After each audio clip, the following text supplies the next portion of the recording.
Hi guys, in this video I'll teach you how to change the thermal compound on your desktop CPU.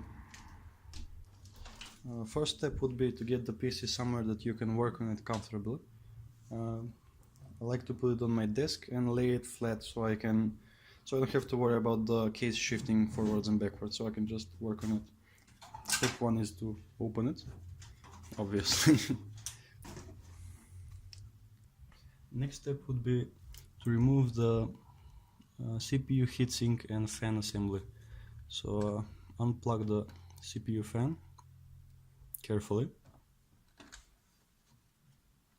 Mine is not unplugging for some reason.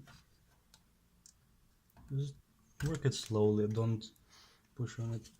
Next would be to undo the lock pins, and apparently this one is not locked. That might be a reason why my CPU is overheating. Pull them up as you see, so you unlock the CPU cooler from the motherboard. Then just slowly pull up.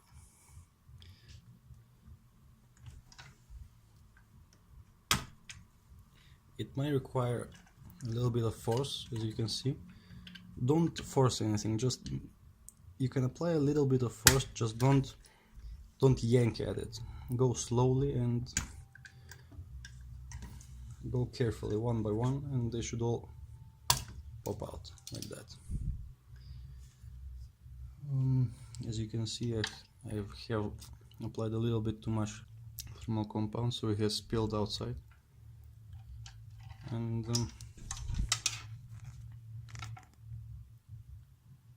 the CPU is actually not that bad, but I think that would be about the proper amount of thermal compound you should have on your CPU, so it doesn't spill out onto the sides, but you have plenty on the what's it called, thermal spreader, I don't know. Next step would be to clean up the old thermal compound from the CPU and the heatsink, and the best way to do that is with a paper towel and some alcohol. So take your paper towel. I like to fold mine in a couple of folds, rip it, and I get myself one of these, so I don't use the whole paper and it's not in the way when I'm working on the CPU. Take your paper towel, get your alcohol, and you don't need a lot. You just need to make the paper wet, not soggy, just wet. That's too much. When you first start out, you can be pretty rough with the CPU. Just don't push it. You can wipe freely. You don't have to baby the CPU. Just don't, of course, don't hit the damn CPU, but you don't have to be very careful in this part.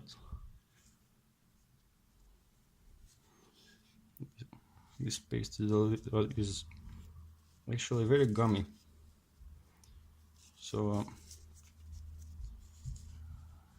I need to let the alcohol dissolve, work its way through the paste a little bit. It's not wiping away very easily. Take your time, don't pour too much alcohol on the paper.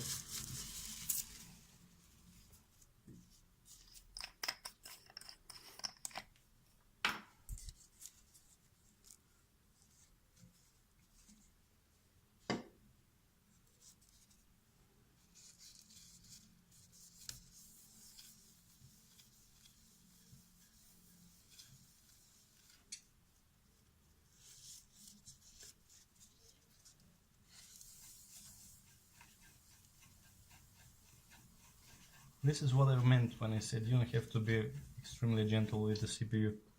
You can grab it and wipe it like that, just don't be too rough with it. This is perfectly fine. You can do this. I'm applying light to moderate pressure. nothing severe, but you can apply some pressure to it.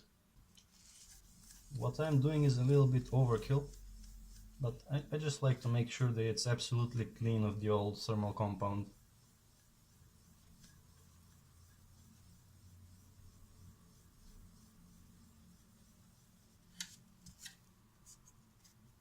You see, it's still coming out.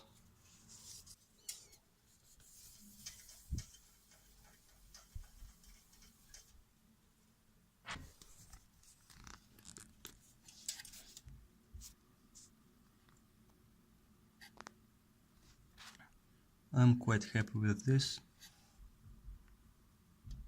It's very clean. Next step would be to clean the heatsink. For the heatsink, I like to pour a little bit more and make it a little bit easier for myself.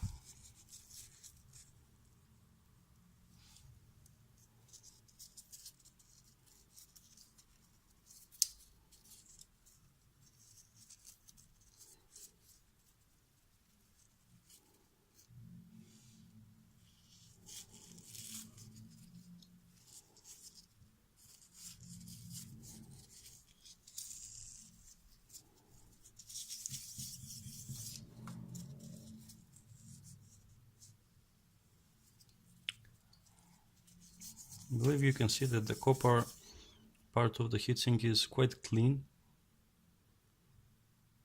Oh, it's actually very clean. But I want to get the thermal compound that's spilled out here, so I'm gonna have some fun with that.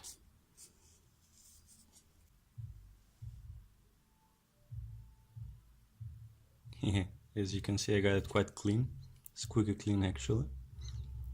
Next step would be to apply the thermal compound. I'll be using some Deepcool Z5, but you can use pretty much anything you have in your local computer store or online retailer. Just use something that's a name brand, not generic thermal compound, because it does make a difference. Maybe about 3 to 5 degrees from a crappy thermal paste to a good thermal paste, and they're not very expensive. They are maybe $4, $5, $6 or €4. There are many methods of applying thermal compound, but I like to use the simplest one. Just a pea-sized dot, no, not pea, a rice, uncooked grain of rice sized dot in the middle of the CPU. About that much. That's actually a little bit too much, but it's fine. The only difference this will make is that I'll have to clean up more the next time I want to apply thermal compound. Next step would be to reapply the heatsink, but when you're applying the stock Intel heatsink, I have a little suggestion for you to make things a little bit easier. You need to get these plastic pins through those holes on the motherboard. Those 4 holes on each side, on each corner of the CPU. They are very difficult to get right the first time, and even more difficult to get them locked into place. I have a little advice for you. Make sure you set the pins up like this, so when you push it through, it just locks into place. You have a locked and unlocked position. This would be unlocked, turn like this, and that allows you to, if you can see here, just pull the pin through what's this called? Pull the pin through the 2 pins. But if you lock it while it's pulled outside, then if you set it up on the motherboard, you can just push this pin with quite a bit of force and lock the cooler down on the motherboard. I think this is a little bit easier for me because I can never just push the cooler down on the motherboard, push this through and then lock it while still holding it down. It's very difficult for me, so I set it up like this, so when I put the cooler down, I just push this down and it locks. I use that little trick.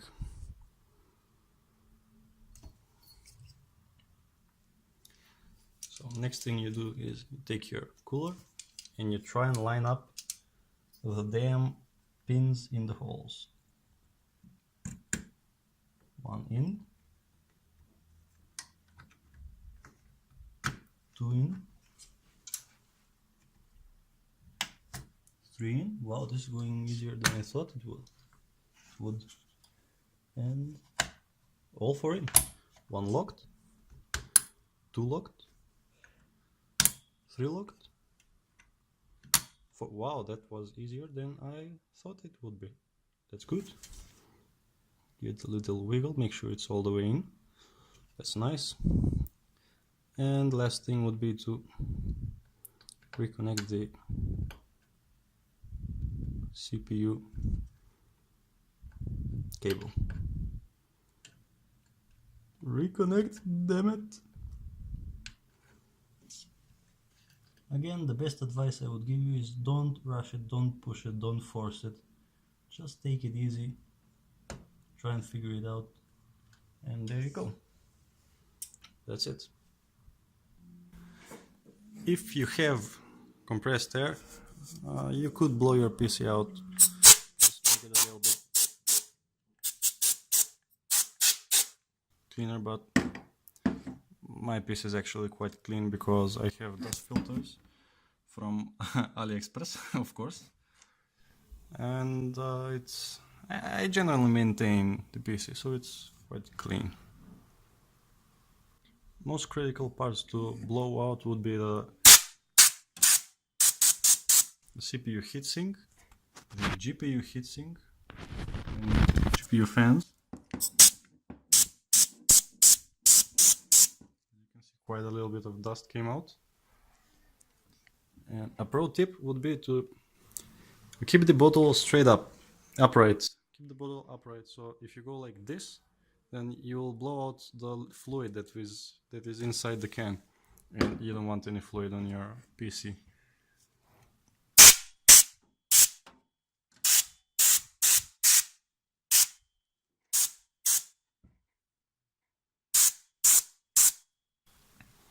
So that should be fine. Don't forget your power supply, because that is most likely the component that will gather most of the dust, because it's right down here and it sucks the air from down here and it blows it out the back. So it'll suck from right underneath your PC and from the back of your PC as well. So you'll get a lot of dust in there. Don't forget to blow the power supply out.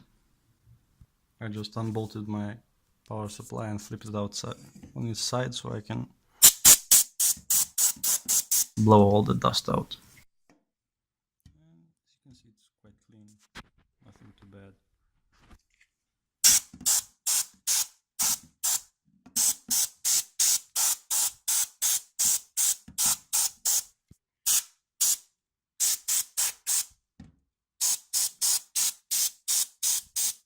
Pro tip, put the PC on the edge of the table so you have a better angle.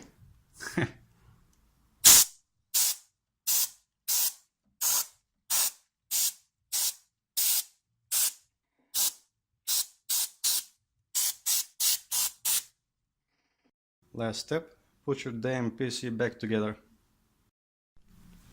That's because it's always a good idea to check your work. Go ahead and plug everything back into your PC, turn it on, and hit delete many times, just to make sure that you don't miss the BIOS. Just keep hitting delete. Okay, wrong screen. What you want to see is this your CPU temperature. Just make sure it's holding steady and it's not rising like 50, 60, 70 degrees. Then you want to turn your PC off because you haven't set your CPU heatsink. Well, this is normal. It's just from idle temperature, it will go up. In my experience, my CPU is about 34, 36, 37 degrees in idle in the BIOS, and about 45 in Windows desktop. When you've made sure that it doesn't go up fast, rapidly into the 40, 50, 60, 70 degrees, then go ahead and turn on your computer. I like to use HV monitor because it tells me my maximum and minimum CPU temperatures, my hard drive temperatures. Once you're into Windows, go ahead and fire up your favorite CPU utility, in which you can see the CPU temperatures, and make sure it's not something crazy high. Make sure it's normal. My temperatures have always been about 40 to 45 degrees in idle, so this is normal for my PC. Last step would be to clean up your shit that you made and give yourself a pat on the back for all the work you did.